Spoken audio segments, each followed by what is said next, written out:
Yo, what's up? It's your boy, Sir, CEO of the 2020 Podcast, LLC, aka Kimbo Slice Lookalike for now, but that's until I get my retwist done.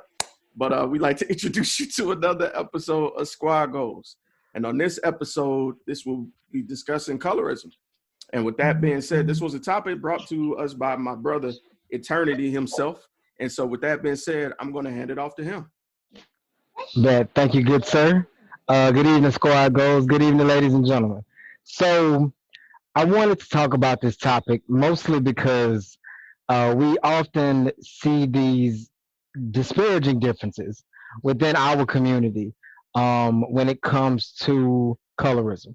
For those who don't know what colorism is, essentially it's just discrimination within one's own race, showing bias towards someone for their complexion being a certain way, whether it be, less melanin than one or the other, we are all black people. And I think it's really ultimately a time for colorism to stop.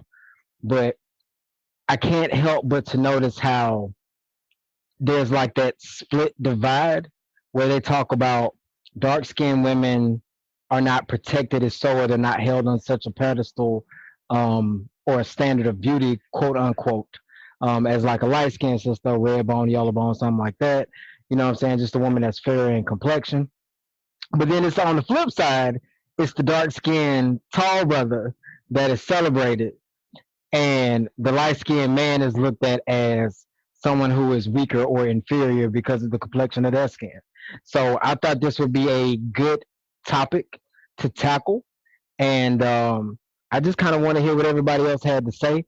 And I can just kind of toss my 2 cents in at the end. So um, since you've heard from two guys, where are my ladies at? I want to go to Lauren first. Lauren, are you available? Hey y'all. All right, take it away, dear. Okay, so for me, this is a tough topic, mainly because I have been dealing with it my whole life. I was always the you pretty for a black girl, or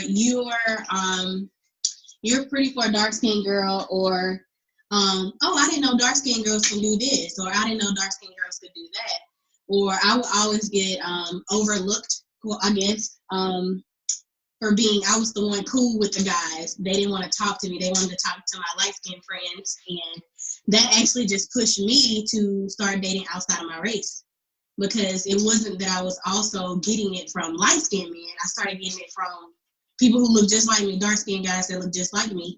So I started to embrace other races who love black women, dark skinned women at that, because to them, they saw me as the queen that I was, outside of what I dealt with in my own race. So ultimately, me, I literally only would date dark skin or outside of my race. I never dated a light skinned guy, because every light skinned guy I've dated, I've had a bad experience with. But as I got older, I just didn't find an attraction to lighter skinned guys because of all of the stuff that I went through. And I typically didn't really talk to a lot of light skinned girls at one point in my life because of all the jokes and all of the stuff that they used to say to me. But I just kind of just stopped caring after a point. But yeah, hence I married outside of my race. I guess it stuck with me a little bit longer than I expected, but I guess I love who I love. But I don't have that sadness anymore.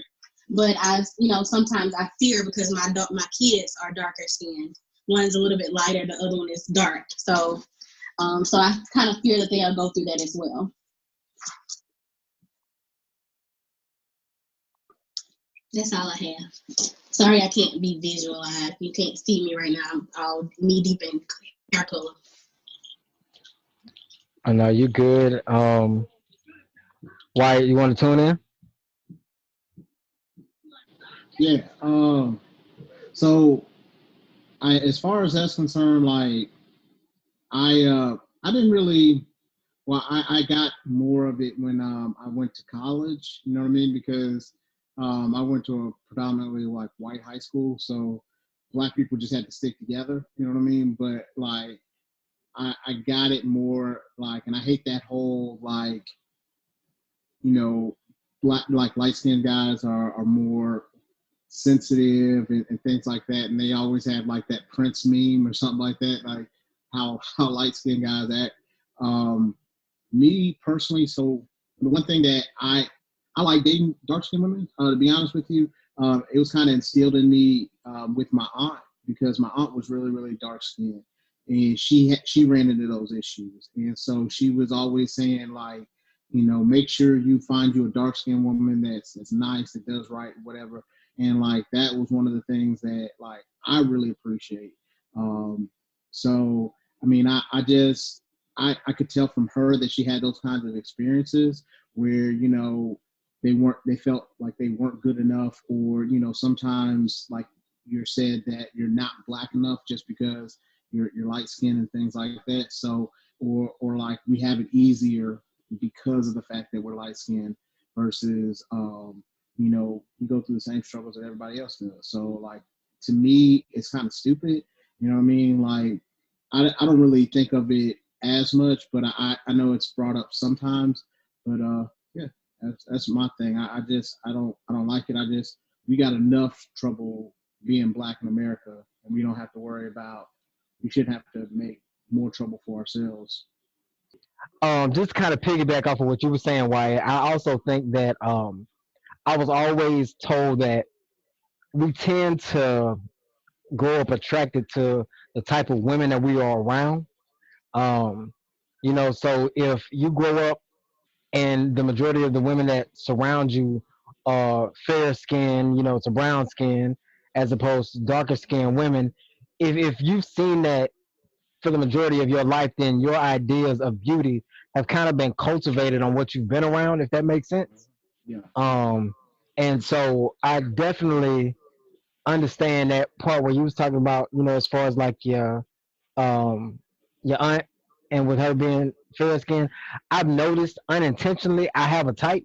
Like every woman I've ever been in a serious relationship with have all been brown skin, natural, like natural hair women, and they all are right. They like slim thick. Like I don't know what it is. I just seem to always fall into that trap. Like I can be attracted to plenty of women, but it's something about that. Yeah. Anyway, back to the colorism issue. So I want to shoot it to you, man. I want to hear what you got to say on this topic. So I'm gonna be honest. I'm guilty. I am extremely guilty. It being in a fraternity, we had a broad spectrum of brothers, but dark skin outnumbered light skin, and we used to like crack jokes about it here and now and again. Where if one of the light skinned bros say something, not I don't want to say sensitive, but say something like near and dear emotional, we'd be like, "How very light skinned of you," like stuff like that. And it was a playful jesting. But as time went forward and you saw more memes of it, and I guess, and I hate to say this, but the more and more you hear more women say, oh, it's nothing like a tall, dark-skinned man, you know what I'm saying, that really just, And I've actually heard women talk and say, you know what, he's cute, but he's light-skinned, so don't really do it for me. And it's cool to have preference, but I feel like that shouldn't be your preference, you know what I'm saying? Like, of all things, being lighter, though, so I'm guilty of it, man. And it goes back to the point there's a bit of truth in every joke. And so we joke about, this being a issue, and you see the memes and like why I said the exaggerated Prince comparisons. And yeah, I'm guilty of it. And I'm trying to be better about it because my best friend is light skinned. I sound like somebody said my best friend is white, but it's really one of those things that I never want to offend my brother to the point where he feels uncomfortable with something I say. So we've actually had this conversation before. So that's what really brought it to my eyes. It was like, wow, this is really, really a thing. I thought it was, it would be like water on a duck's back. It would just roll off. But if you hear something for so long, it bothers you. You know what I'm saying? And it bothers you more if it comes from someone who loves you, who's your brother. So I'm just trying to be more conscious of it. And for Black women, bruh, 2020, I'm going to be real with y'all. 2020 has been really interesting for me because it's really opened up my eyes to where I was really ignorant to the plight of women. where it comes from abuse, when it comes to being feeling not protected, when it comes to feeling like they're ostracized. I'm seeing it now. I don't know if it has to do with being in this COVID pandemic situation or just these blatant, examples of colorism.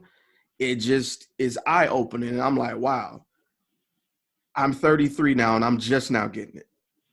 Like I feel ashamed, and yet I feel like I need to hold others accountable as well. I feel like we need to make it the new standard. So hence why I wanted to hand this topic off to you, brother, because this has also affected you. You know what I'm saying? So I want to give you the platform to discuss this and really be the forefront of this, because I'm a transgressor. I've done it. So, I have to sit back at the back of the church on this one, bro.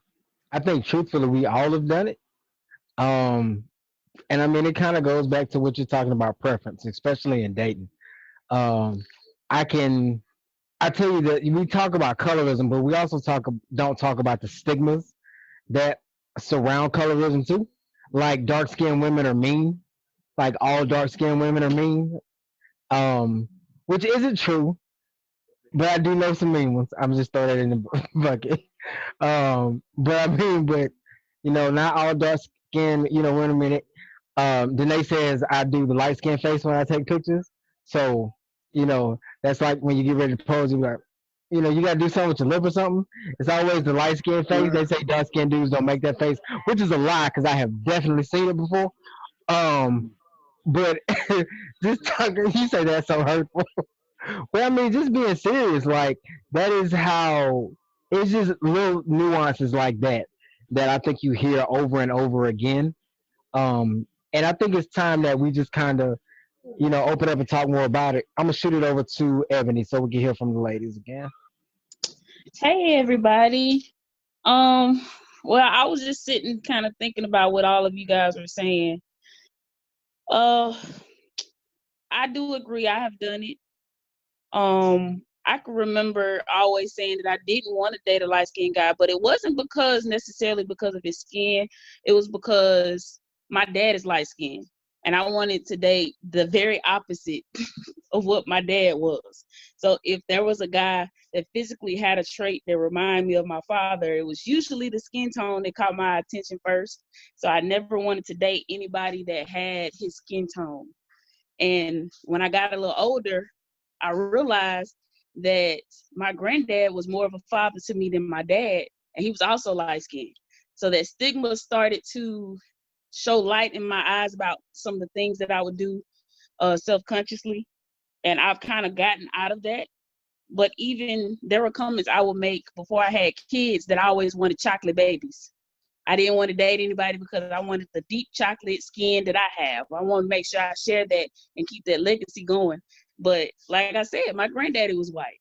Was light skinned. So if I could come out chocolate, who's to say that a light skinned woman and a dark skinned woman and a light skinned man can't make a chocolate baby? So I've started to probably in the last 5 years kind of make way to things like that. But even like Lauren said, when I go out with my friends, it was before a certain point. It seemed like it was always the light-skinned friends that got the attention, the light-skinned friends that got the free drinks, the light-skinned friends that got the dance. But then after, say for instance, she leave them hanging with me, we just sitting there talking.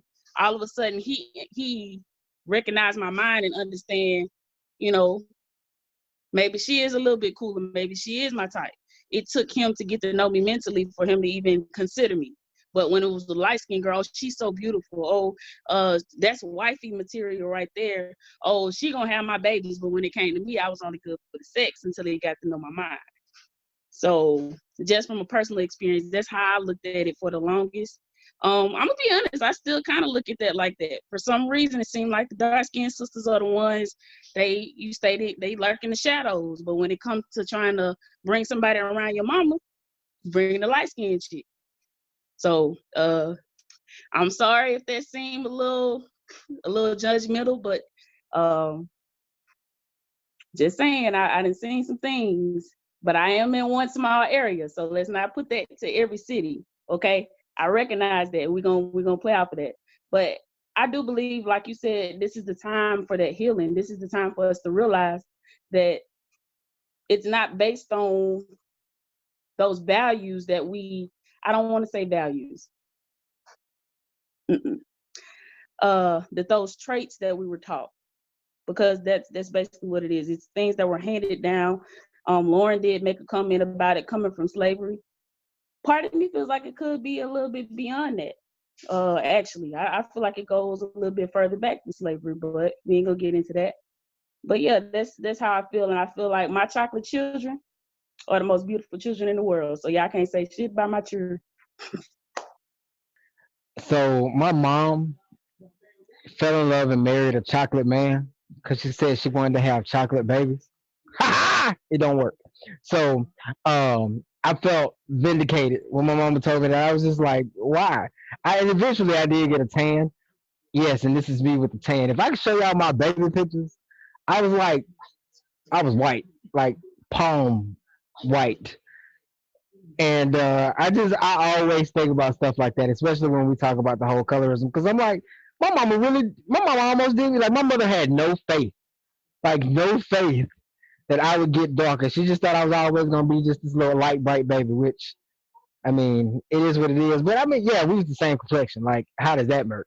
Jared, I'm sending it over to you, man. Take it off.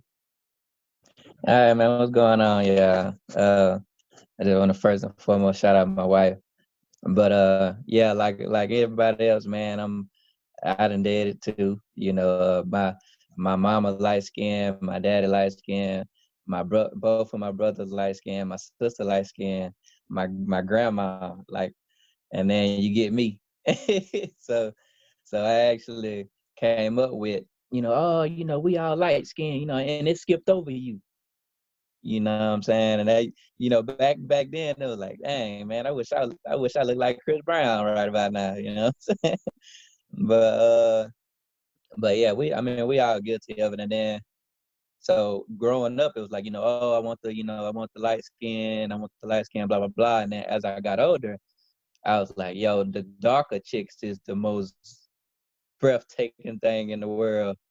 And my wife is brown, she's lighter than I am. But like in time, I think we get over it, based off of, just learning and experience. We put people through it, and some of us actually go through it. And I actually do think, like Ebony said, I think it goes beyond slavery, but I also feel like it did start on that plantation. It started with the house end versus the field end. That barrier of jealousy that was created amongst each other. Us the ones out in the field, we wanted to be in the house, and the ones in the house, they was like, y'all ain't good enough to be in here. You know what I mean? So that huge divide that came from the plantation just never went away. And I think that's a lot of where it started, and it hasn't ended because we just won't let it go. It's all about who you are. It's not about how you look. It's not about your color, but it's the music. It's what these celebs is doing. We so influenced, and quite honestly, the white woman is the pillar of success for most Black men after they get the fame. After they bust through that threshold and they're famous and blah, blah, blah, a lot of them break off and end up with a white woman as a trophy of success. You see what I'm saying? So we look too much at color, and it has not went away, just because we haven't let it go away. When we talk about building our credit, we say that's white people stuff. When we talk about starting a business, we say that's white people stuff. Like my wife, she has immaculate grammar, and people will tell her she talk white, but no, she just intelligent and Black. You see what I mean? Everything that's positive about life, everything that's positive about our personalities, everything positive is white. But when it's negative, when we start talking about the streets, or being too rough around the edges and stuff like that. Now things are black. So once we find a way to say, nah, she light skinned. No, let's talk first. Let's see where they at here, because it doesn't matter how good you look on the inside, you could be hideous based off of who you are.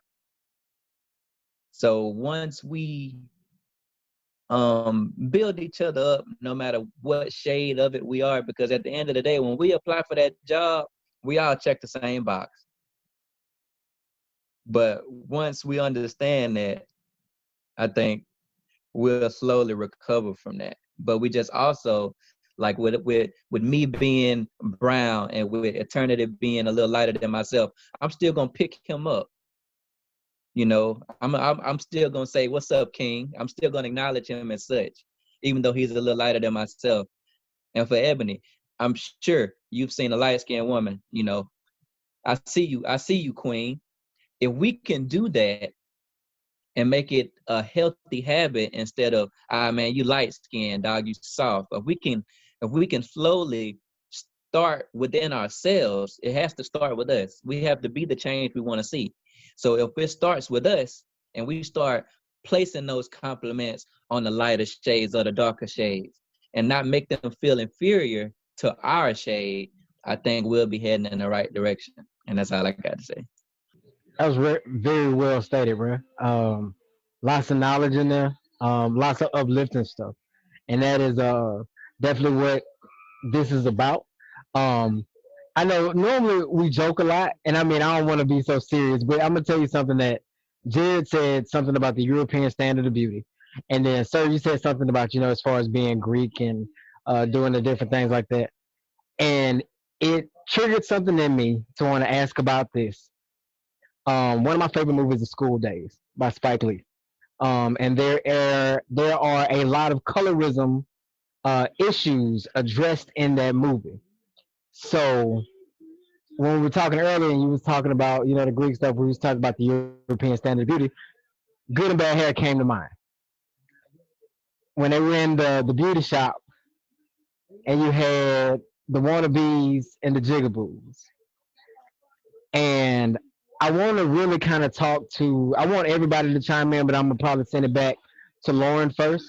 Um, I want to hear, as a black woman, how does it make you feel when people use colorism to try to, I guess, make you feel less beautiful because of the grade of your hair or the things that appeal to you about yourself that others may try to say they don't find attractive. Adolescent Adults is a hilarious podcast. It centers around pop culture, love, relationships, anything that pertains to the millennial life. Adolescent Adults is hosted by Mariah Lynn and BJ Hoke, and they bring you new, fresh content every single week. Check us out on Spotify, Apple Podcast, and SoundCloud. Also, follow us on Instagram and Facebook at Adolescent Adults Podcast. Cool. So it's funny you say that, because I want to go back to when you said how it's a stigmatism that dark-skinned women are mean, because that's what I've gotten my whole life. They always I'm the most bubblyest person, literally cheerleader, walk up to me all the time, every day. That's me. But people have always felt intimidated by me, because they always ask me, as far as you seem, I thought you were mean. I'm like, well, how? Because I'm the one that'll speak to you before anybody, or they would assume that it was something wrong with me because I was so happy all the time. They was like, well, why are you smiling? Like, why not? I used to get that a lot. And it's one thing you said about the attitude was, me and my now husband, when we first started talking, we got into a huge argument. And I felt like it was, in a sense, it was colorism, but I felt like it was racist too, because he said, I like dark-skinned women because they're more aggressive than light-skinned women. And I didn't know how to take that, because to me, I'm like, well, what the hell does that mean? Because I'm like, what does that even mean? You're no better than a black man telling me that I'm too mean, or I'm too hard or I'm too tough because I'm darker, you know. So trust me, it took me a minute to even, he had got blocked, deleted, all of that. He took a minute to come back because I was like, look, I've been dating outside my life. My race my whole life. I didn't come to no Asian now to tell me that, you know, I'm aggressive, you know. Then, you know, because, you know, of course, you know, then we can start throwing tit for tat. But, you know, that's, you know, people think Asians smart. All of them ain't smart, trust me. I know a couple of Asians. They dumber than dumb, you know. So that's what I mean by, you know, how people always put that colorism, stigmatism, all that on us, you know. And I think with the hair, it's funny you asked me that because he is the one that has made me the most comfortable. And my husband is Asian. He's Thai. He's not Chinese. He's Thai and Laos. So he's more, I guess, more of the Hawaiian, Samoan side, whereas Vietnamese, I guess, if, you know, to help people understand that. But he is the one that has made me feel most comfortable in my natural hair than anybody I've ever dated. Everybody has always tried to say, oh, you need to have on a wig, or your hair need to be straight, or you need a perm. So when you say Eterniti that you love women with natural hair, that's a shocker to me, because I've never encountered a Black man who likes it, ever. Like, ever in my life. It was always like, oh, I like your hair like that, but ooh, baby, when you straighten your hair, when you get your hair laid in that perm or that weave, oh my God, you do something to me. My husband, when I put a wig on, he was like, you cute, but I want your dreads. Like, what you doing? You know, he loves my natural hair. So to me, I fell in love with him loving me for my natural self. And I didn't have to put on all this extra makeup or anything like that. He kind of looked at me like I'm crazy when I do, but I don't care. I gotta get cute. But as far as the hair, I've always gotten that, you know, dark-skinned girls got that. I always tell people I got in the field hair. When they try to describe, they like, you got 4C or 1C. Girl, I don't know what that means. I know that it's kinky, it's tight, you know, it is, you know, I need a little water to make it curl up. I don't know what no 1, 2, and 3, and 4C mean, you know. So yeah, especially coming from my mom. My mom is, you know, everybody say I got Indian in my family, but we actually do. But unfortunately, I got my daddy's side of it, and my mama and everybody else in my family got all this pretty hair. You know, it's a water touch it just, you know, it just flows. I mean, they can do wash and goes, and it's just beautiful. Me, on the other hand, maybe I got to twist that thing up, add some, you know, curl moisturizer and all kinds of stuff. So I think that's a big thing that you brought up, because it's always been a problem for me. But, or even like in my job, I would have to change my hair as well because of that. So yeah. Ebony, since it's fresh, I want to go to you. How about you? What's your experience? I have very similar experiences to Lauren, especially with the hair. I've been natural since I had my first son, and to be honest, the last few years my hair has been about the same length. Maybe 2 years ago, I started experimenting with crochet braids, and that's the first time I actually started wearing weave.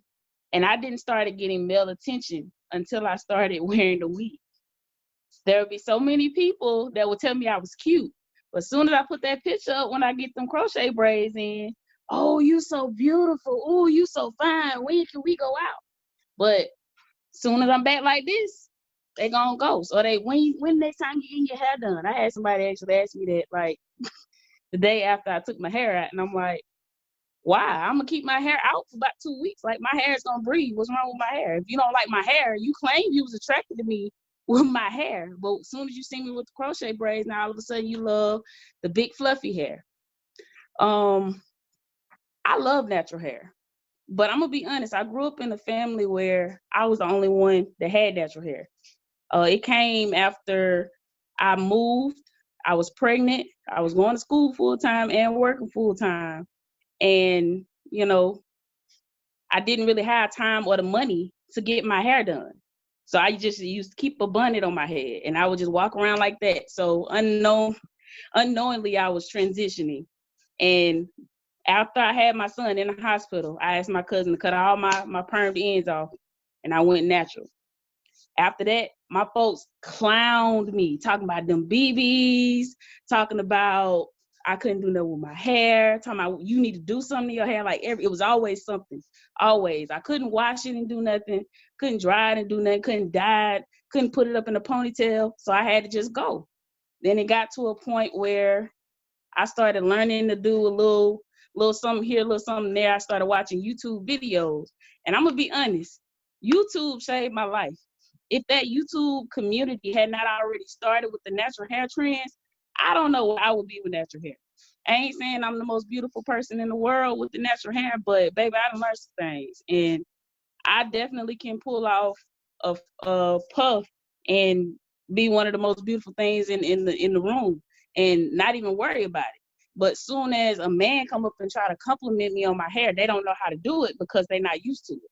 Like you said, Lauren, they used to the long weaves, or they used to if it's natural hair, it's the long natural hair that goes down to your shoulders and it's bouncing in the wind and it's all moisturized 24/7.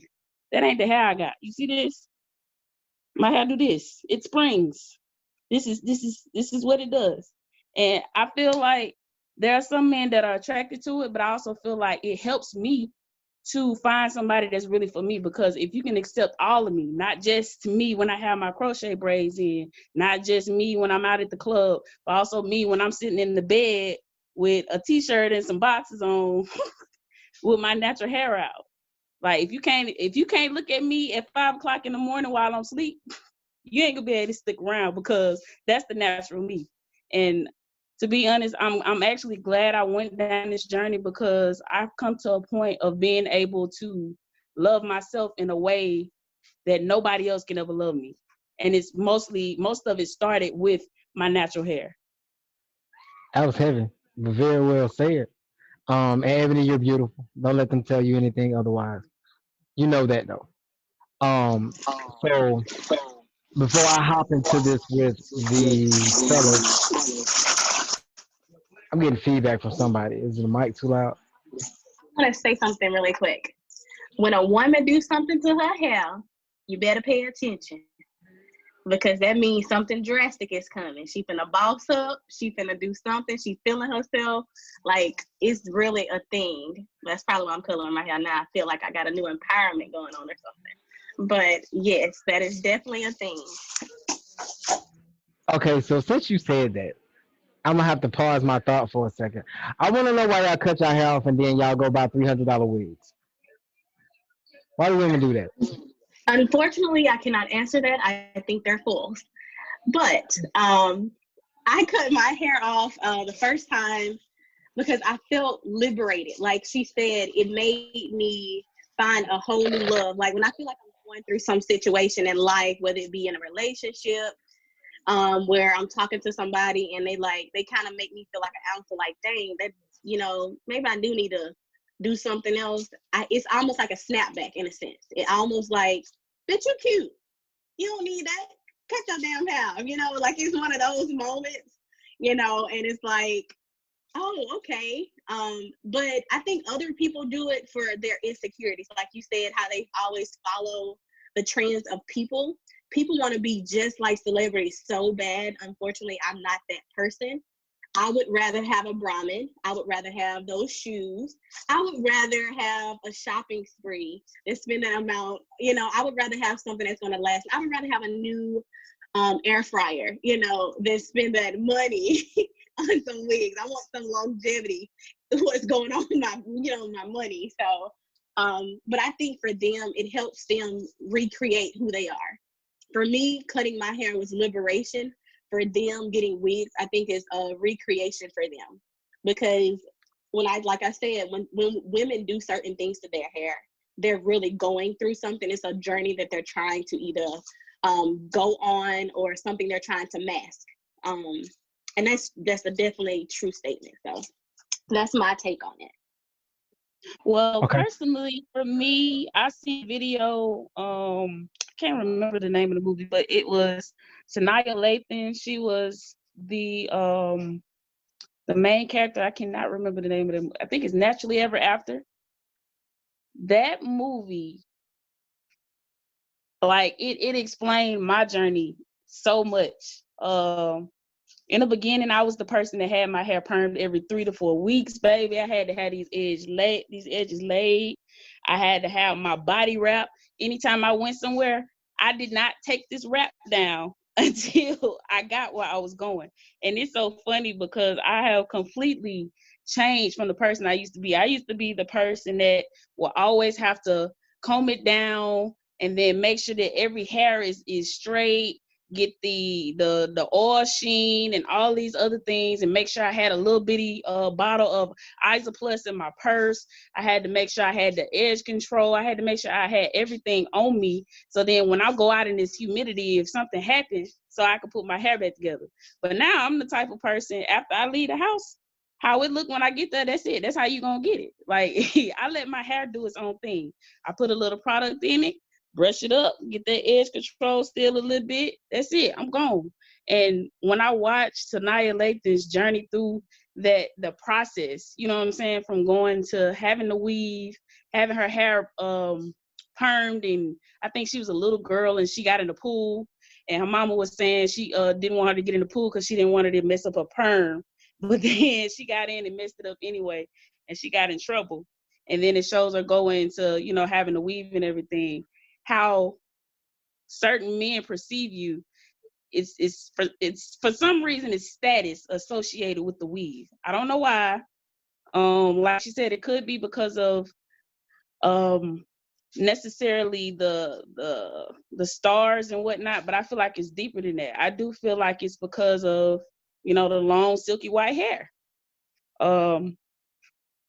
But yeah, I do feel like it's a piece of status for some reason for women that do that. But it depends on, like y'all were saying before, it depends on how you grew up. For me, that's how I grew up. But at first, I loved my grandma's natural hair, but she had that silky natural hair. My mom, they had it too, but it wasn't as silky as my grandma, so they would get perms more often. My grandma only got perms like 2-3 times a year. And so after I did go natural, I was realizing that I didn't have the type of hair that I thought I did. So I had to learn so much. Like I said, I had to learn stuff about myself. I had to learn stuff about my hair. But I remember I named my hair when I first went natural, and I used to talk to it. So when I would put the products in and whatnot, I would have this song that I would sing to my hair. And it was like I was nurturing my hair like a baby. And that's what I was. That's what it was. That relationship that I had, it was like I was nurturing myself as an infant too. It was correlated. You know what I'm saying? It's just funny how I look at things now. But looking back now, I realize why I did this stuff. No, that's cool. So from the male perspective, which I don't have any anymore, but I had hair for about 16, 17 years. And I remember, like, Black Elder, if you will, that was in debutante program. Well, the Laboratory Military, which is like the male, debut type thing or whatever they have here. And I had my hair, and I just remember the lady telling me I would never be anything as long as I had long hair. Now, bro, I am like 17 years old, and you got this grown woman telling me I won't ever be able to do anything I want to do, like join professional organizations or join a fraternity. Ha! Did both of them. But like from that point, I took it personal, like to set out and just prove her wrong. And but I also think back to that, and it stuck with me because you think about even the cases that we're having now where there's discrimination against people with locks, and how you have to have your certain hair, what's business professional hair. All of that I feel like kind of flows into the colorism topic too, and even just the topic of hair, whether it be male or woman. Wyatt, I'm coming to you, brother. So I just started having hair, so I'm kind of new to all of this. Like I just usually had like a bald fade up until like I literally, and then I went bald for a little bit because I didn't have nothing else to do.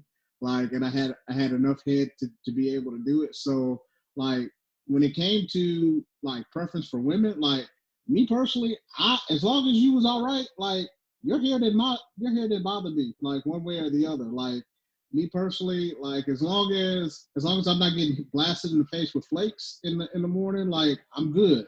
So like, natural, if you got braids, you got straight hair, man, like that's it. So I get, yeah, I get sometimes how certain people feel a certain way about hair, but like I mean, be honest with you, man, I feel like there's too much shit to really be worried about than to be worried about hair and somebody else's color. Like we in the same struggle together. So like when these other races see us, they don't see a light skinned black person and a dark skinned black person. They just see a nigga. So I don't really, you know what I mean? Uh, I'm more like that Carlton, or when he did get into the fraternity, he's like, well, why are you holding me back then? You know what I'm saying? So I'm just, man, I grew up a little bit different than other people. And I was really sheltered in a whole lot of situations, but you know what I mean? It just came to a point of, this person had this hairdo, this person had that one. It didn't really matter. Like, as long as they were happy with it. And I think a part of that is just being confident with who you are. Like, I just want to say to the women, like, I'm sorry y'all had to deal with this shit. Like, y'all done had some horrible dudes. And like, I feel like, I'm glad, some of y'all have gone through it, some of y'all are going through it now, but like, man, y'all deserve better. So, on behalf of all men, especially all black men, like, we needed to do better in how we treat y'all. But in the same instance, I want you to be able to know that, you're loved, no matter if you got bald heads, if you got no hair, if you only got like 3 hairs, like those cartoons, like it's whatever. So, or even if you got the long like Indian hair, even if the hair's not yours. So it don't really matter. So just we love you. That's it. That's all I got. Oh, one other thing. Ebony, was your hair's name Harriet? I had to get a dad joke. Oh God, I was thinking about it and I was trying to type it and I couldn't get it fast enough. But if your hair's name was Harriet, I was gonna die laughing. No, it was not. It was Queen Sheba. Thank you. Okay. All right. Just wanted to know. All right. Now I'm really done. I was finna say, here he go being light skinned, and he come cracking dad jokes. Hey, we're gonna go to Jared, and then I'm gonna let Sir. I want you to close this out, okay? I love natural hair. I love it. I love everything about it. Like, I'm not a fan of weave. I'm not a fan of makeup. I don't like none of that. I need you to come as y'all, like they tell you to go to church. You know what I'm saying? Like, I just need you to be you.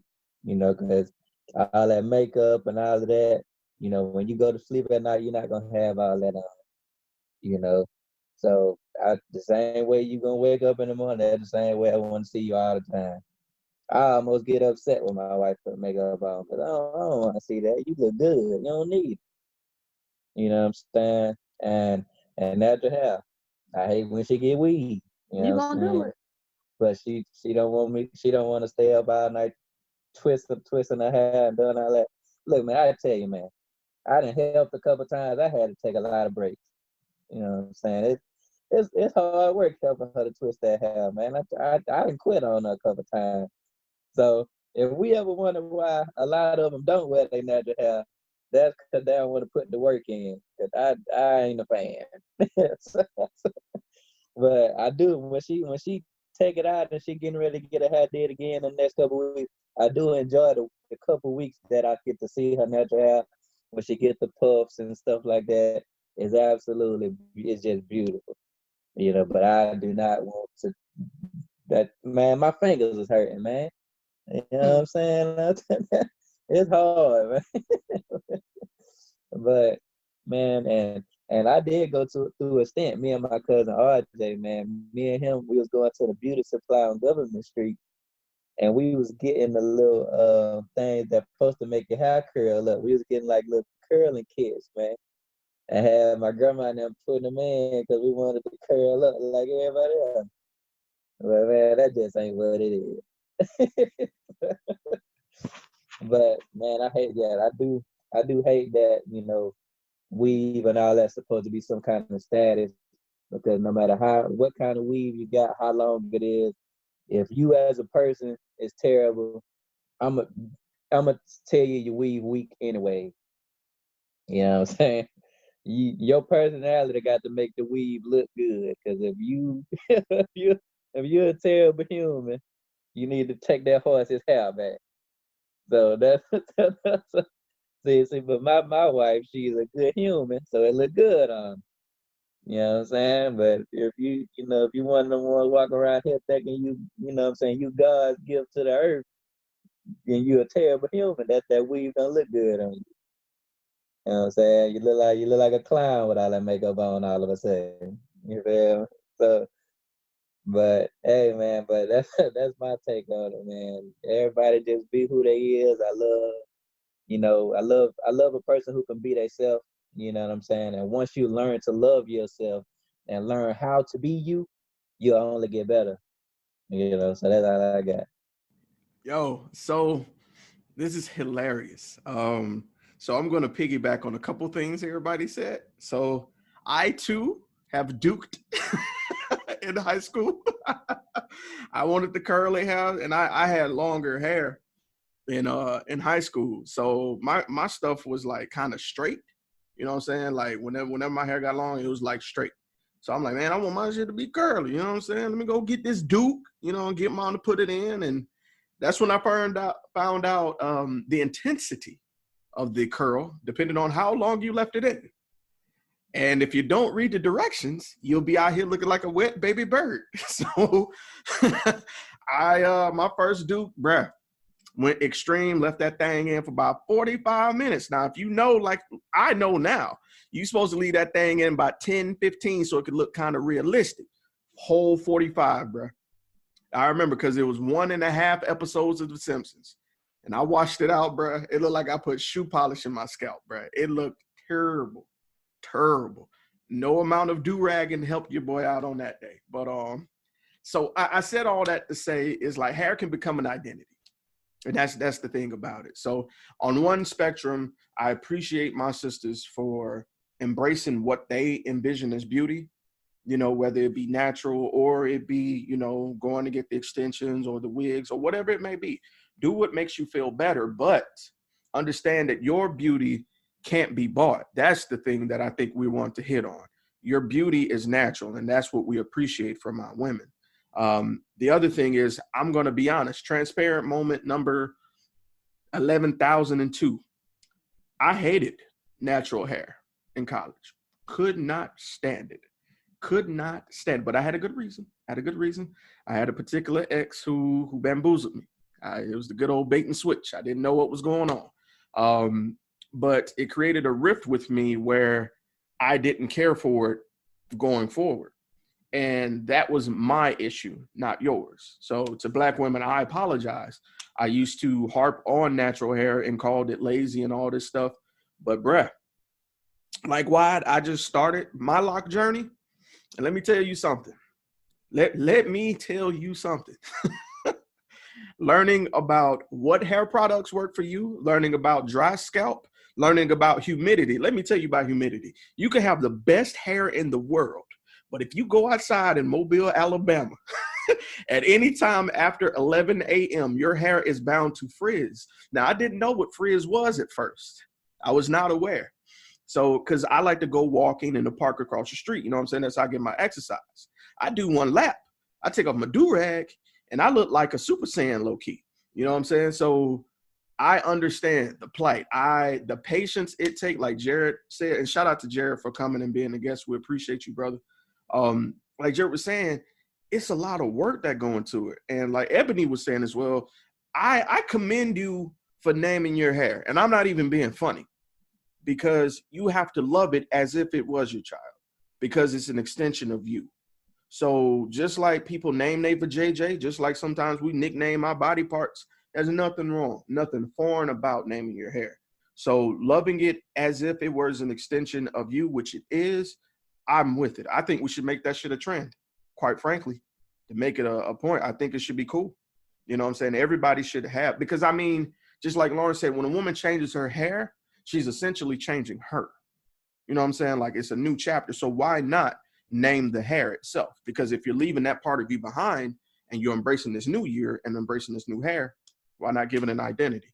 But over and all, man, yeah, it took for me to get in those shoes in order to truly appreciate what you guys experience and what it means. Because, bruh, moisturizing every day is not easy, bruh. Maintaining a moist scalp is easier said than done. And finding these oils, and first off, let's talk about these hair stores that's got varying prices on the same products. Because I done got some vitamin E oil for $4.99, $2.99, and I think $6.99. Same brand, same bottle, just different places, different prices. So I don't appreciate that. And I don't like that about y'all hair stores. But anyway, I digress. But yeah, that's my take on it, Eterniti. That's how I feel.